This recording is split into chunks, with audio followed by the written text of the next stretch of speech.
7. Monsieur Lucas est inscrit.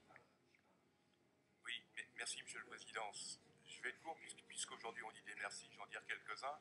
Et d'abord, laissez-moi vous dire quel plaisir j'ai eu de travailler avec des collègues de tout groupe ici sur le sujet de l'économie sociale et solidaire.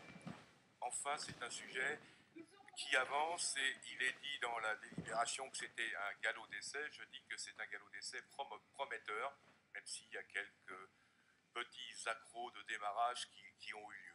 Et je voudrais donner quelques remerciements, et d'abord pour la tenue des réunions et pour son sens de l'écoute au vice-président qui est là parce que il a eu la patience de nous écouter et c'est pas, et vous le voyez aujourd'hui, c'est pas toujours simple.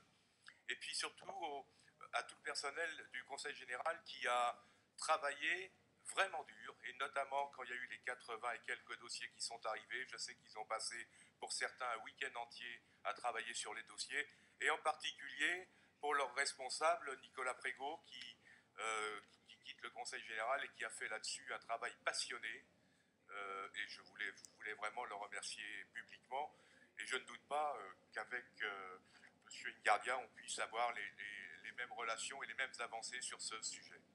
Voilà, quelques petits accros, oui, ils ont été annoncés d'abord sur le budget. Je me rappelle du débat sur la première délibération, on avait parlé de 6 millions sur 3 ans, mobilisables tout de suite si ça se présentait, puis on s'est aperçu qu'ils n'étaient pas mobilisables tout de suite puisqu'ils étaient inscrits par tranche, et la première devait être de 8 000 euros, là on a parlé ce matin de 18 000, et la troisième va arriver sans doute l'an prochain, donc ils ne sont pas mobilisables tout de suite. Et puis bon, je vous l'ai déjà dit le jour de l'ESS, hein, c'est ce mystère des dossiers, ça reste un mystère pour moi, ces dossiers qui ont été adoptés par ce qui n'était pas un jury, d'accord, mais ce qui était quand même les représentants du CDESS, et qui n'ont pas franchi un cap, je ne sais pas trop lequel, et qui ne sont pas arrivés au vote des conseillers généraux. Voilà.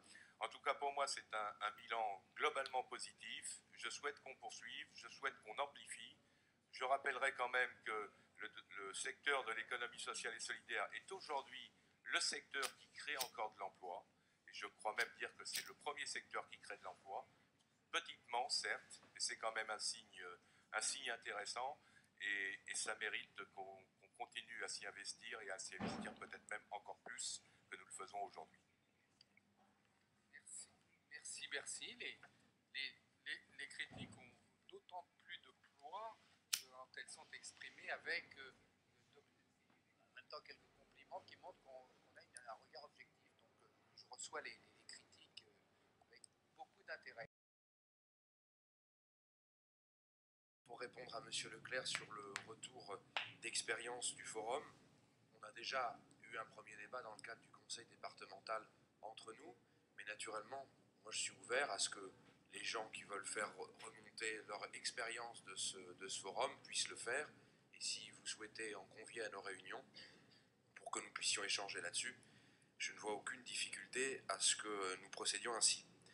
Deuxièmement, sur le choix des critères du prochain appel à projet, j'ai eu l'occasion de le dire lors de ce conseil, ces critères sont appelés à évoluer, non pas seulement parce que nous privilégions l'innovation sociale, et je m'en félicite, puisque nous voulons inviter les postulants à sortir des sentiers battus, mais parce que je pense que si on veut donner de la spécificité à ce dispositif, il faut le faire évoluer en permanence. Je voudrais noter devant les membres de notre Assemblée ce qui n'a pas été rappelé par nos collègues de l'opposition, mais qui est assez savoureux, c'est que les départements voisins de la Seine-Saint-Denis et de la Seine-et-Marne ont choisi pour l'exercice 2012 de nous imiter en lançant le même appel à projet que nous. C'est donc que ça ne devait pas être une si mauvaise idée que cela s'ils ont décidé de s'en inspirer.